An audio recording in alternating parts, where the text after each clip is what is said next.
Welcome to the Deep Dive. Today we are ripping up the sources to figure out exactly why the market went, well, ballistic for Fluence Energy, that's FLNC, after their Q4 and full year 2025 results. It's a great question. We're talking about a really sharp surge in the stock, even though some of the headline numbers looked, frankly, pretty weak. Well, this was probably the most critical earnings call for them in, the last 2 years? You have to remember the context here. Right. The stock's been all over the place. It got hammered earlier this year because of operational problems and a big guidance cut. I remember that, yeah. So when these results dropped and the stock just soared pre-market, it signaled something had fundamentally shifted. The long-term story finally beat out the short-term headaches. And that's our mission today, to really unpack that contradiction. We need to get past the financials, look at how management explained away their execution failures, and drill down on these new growth drivers. Especially the AI and data center angle. Exactly. Yeah. You need to know if all this new optimism is really justified. So let's start with the numbers, because this is where the story gets confusing right out of the gate. A little bit, yeah. The top-line revenue is a pretty big disappointment. Q4 revenue came in at about $1.04 billion. When the street was looking for something closer to $1.4 billion. So that's a 25% miss. I mean, Right. that's a massive shortfall, and it's a 15% decline from the same quarter last year. It's an ugly number, no doubt. The revenue miss was undeniably ugly. But the market, it found its salvation in the profitability picture. This is the whole counter-narrative. Okay. Despite missing revenue by hundreds of millions, their execution on the cost side drove Q4 adjusted EBITDA to $72.2 million. Wow. And for the full year, they hit $19.5 million in adjusted EBITDA. That landed them right at the top end of their own guidance, so they showed they could control margins even when they were struggling to ship product. So they can squeeze a profit, but the real momentum, the thing the market actually cared about, was the demand signal. That's it. New orders. They reported over $1.4 billion in new orders just in Q4. Just in one quarter. Just in Q4. And that pushed their total backlog up to a record $5.3 billion. That's up from $4.5 billion a year ago. That backlog, that's the foundation for everything. It's why the market just shrugged off the revenue miss. And that's exactly how management framed it, wasn't it? Absolutely. They basically said, look, FY25 wasn't a failure, it was a transition year. Record demand, improving margins. They hit a record adjusted gross margin of 13.7% for the year, but they had to admit revenue was below plan. And the explanation for that shortfall, that was the key. It was what everyone needed to hear, and they were surprisingly candid about it. They called it the Arizona problem. So this wasn't about a lack of customers, it was a factory issue. 100%.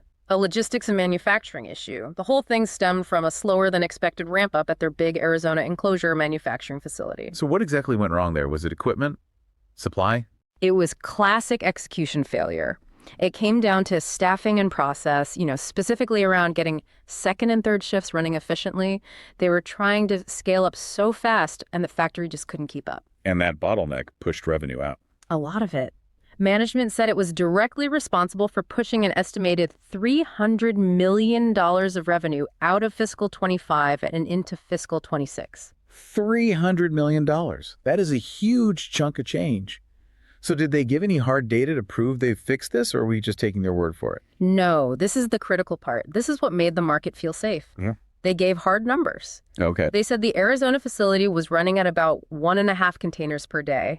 But now, after a massive hiring push and process changes, they've scaled that output up to 5 containers per day. So more than threefold increase. Right. And that 5 container rate is the magic number. It's the milestone that lets them unlock that deferred $300 million and actually hit their FY26 targets. Mm-hmm. The market believed the fix is real. And you can see that belief reflected in the guidance.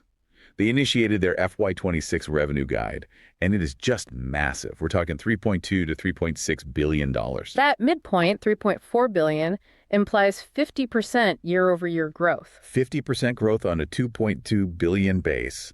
That's an enormous leap for a company that just had a major execution stumble. Have we ever seen a ramp that aggressive? It's extremely aggressive. And it's why the street sees them as either a generational growth story or, a huge execution risk just waiting to happen. So how do they de-risk that number? The CFO, Ahmed Pasha, he gave the market one key piece of data. Historically, their backlog only covered about 60% of the next year's revenue guide. Okay. But for FY26, he said that roughly 85% of that $3.4 billion midpoint is already covered by their current $5.3 billion backlog. Wait, hold on. If 85% of the revenue is already secured, that means the risk isn't booking new deals. Exactly. It's just physically converting those existing orders into hardware and cash. It completely changes the risk profile from commercial to operational. Precisely. The demand is there, the sales risk is minimal. The entire investment case now comes down to one question. Does the Arizona ramp hold? And can they roll out new products without messing it up? Right. And speaking of that, there's a profitability trade-off here. The adjusted EBITDA guide for 26 is 40 to 60 million, which is okay, but it's not huge given the 50% revenue growth. And they guided gross margins down, didn't they? To 11 to 13%. Why sacrifice margin for growth right now? It just shows you their priority. Scale and backlog conversion come first. They want to be a $3.5 billion company, even if it means thinner margins for a little while. And the margin dip is because of new products. Largely, yes. It's the cost of rolling out their next-gen hardware, specifically the new Smartstack Pro enclosures. They think that new products will be 70% of their 2026 revenue. So they have to spend now on tooling and getting the factory ready for a more complex product. Well, the good news is they have the money to do it. They ended the year with, what, about $1.3 billion in total liquidity? Yep, a very solid balance sheet, which is critical because they're not just ramping Arizona. They have that other big facility in Tennessee to worry about too. Okay, let's shift to the strategic side. The CEO, Julian Nebreda, he was making the case that Fluence isn't just growing, it's evolving. And it starts with that new hardware you just mentioned. Right, the Smartstack platform. This is so critical because it's all about customer economics. It's their new higher density enclosure. We're talking about 7.5 megawatt hours per unit. So just more batteries in a box. It's more than that. It's about lowering the total cost of ownership for the utility. Think about it this way. Their old containers might fit 300 megawatt hours of storage per acre of land.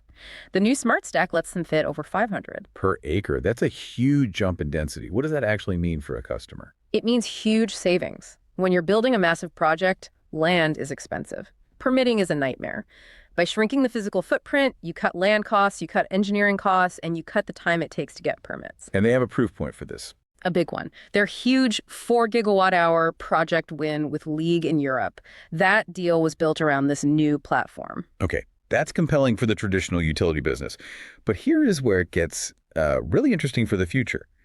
The AI and data center pivot. This seemed to have come out of nowhere. This is the massive optionality that the market is now chasing. They talked about a pipeline of over 30 gigawatt hours of active discussions just for data center power needs. 30 gigawatt hours. Put that in perspective for us. It is a colossal amount of storage. I mean, it's enough to power a huge number of data centers for hours if the grid goes down. And what's crazy is that 80% of those talks started after the quarter ended. Yeah. This is brand new demand tied directly to the AI boom. The story we keep hearing is that AI is breaking the grid. Why is a company like Fluence in a better spot to solve this than, say, a traditional power company? Because the problem isn't just power generation, it's interconnection and it's flexibility. Fluence hits on two key things data centers need right now. First, their storage acts as a buffer, so a data center can connect to a congested grid way faster. And second, they can replace polluting diesel generators for backup power. They can deploy these solutions today, years faster than waiting for a utility to build new infrastructure. It's a huge opportunity, but it brings us right back to execution risk. Specifically, this whole U.S. domestic content strategy. Absolutely. Their big advantage in the U.S. is being able to comply with the Inflation Reduction Act, or IRA, specifically the OBBA rules. The onshoring battery block of America. Right. But they admitted they're still working to resolve some compliance issues with a key supplier, AESC, at their Tennessee facility. It's complex, but if they can't prove their supply chain is compliant, they could lose those valuable IRA tax credits. Is there a backup plan? There is. The big one is they could just buy the facility themselves. They said they have the liquidity to do it. But the key piece of news, the real de-risking element, was that they've already secured a second fully OBA compliant supplier for domestic battery cells. Ah, so they have redundancy now. Exactly. That second source is projected to be ready in about 10 or 11 months. It drastically reduces their exposure if any one supplier has a regulatory problem. So what does this all mean for you, the investor, looking at the stock today? We saw that huge pop, but the analysts still seem completely divided. It's a high-stakes environment. You had Jefferies upgrade them, Goldman Sachs and Susquehanna raise their price targets to $20. They're all betting on the backlog and that huge 26 growth. They believe the execution problems are in the past. They do. But then you have the skeptics.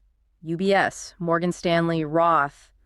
A lot of them kept neutral or even sell ratings. That history is a big factor, you know? You mean that huge 48% drop earlier in the year after the last guidance cut? Absolutely. Investors have been burned here before. The market is basically saying, okay, we believe the Arizona fix is real, but you have to deliver. You have to give us 4 clean quarters in a row.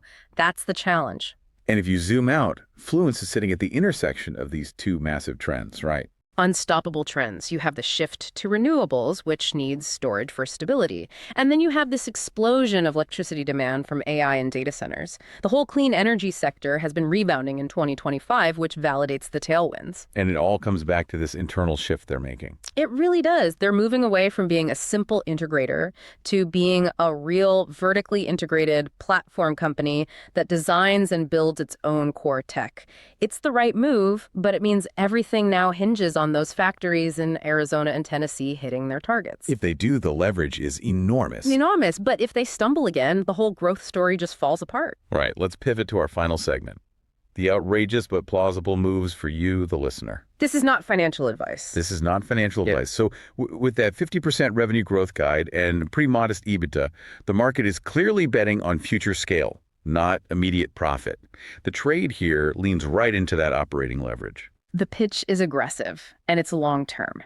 You initiate a long position in deep in the money, long-dated call options, maybe targeting Q3 or Q4 of 2026 for the expiry. So why wait that long? Because the street is already pricing in about $50 million in EBITDA for FY26. The thesis is all about what happens when operational excellence finally starts translating into real profit. So you're saying if management delivers a clean Q2 or Q3 result in 2026, if they prove Arizona's solved, that $300 million in deferred revenue comes through, and the new Smartstack rollout goes smoothly, that success has a compounding effect. Exactly. When they hit that scale, the operating leverage kicks in, and it kicks in hard. That success, plus maybe the start of that 30 gigawatt-hour data center pipeline converting into real high-margin orders. That's what triggers a big multiple re-rating. So you're betting they become a predictable, cash-generating leader much faster than the market expects. It's a pure execution bet. A bet on backlog conversion, pushing the stock well past those $20 analyst targets. Okay, let's wrap it up. To sum it all up, Fluence delivered a record backlog and a growth outlook that almost no one else can match. They're riding massive tailwinds. But the market's belief in that 50% growth story depends entirely on them executing on that factory ramp and navigating all that compliance paperwork. They've got the balance sheet, they've got the pipeline, now they just have to deliver. So here's the provocative thought we'll leave you with. Management said 80% of that massive 30 gigawatt-hour data center pipeline emerged after the quarter ended. How quickly will those talks turn into firm orders? And if those big contracts start landing in early 2026, what does that mean for the next round of guidance for FY27? That optionality is what makes this stock impossible to ignore right now. Thank you for joining us for this deep dive into the Fluence Energy earnings call. We remind you that everything discussed here is for informational purposes only and is not financial advice. We hope this helped you get well informed quickly. We'll see you next time.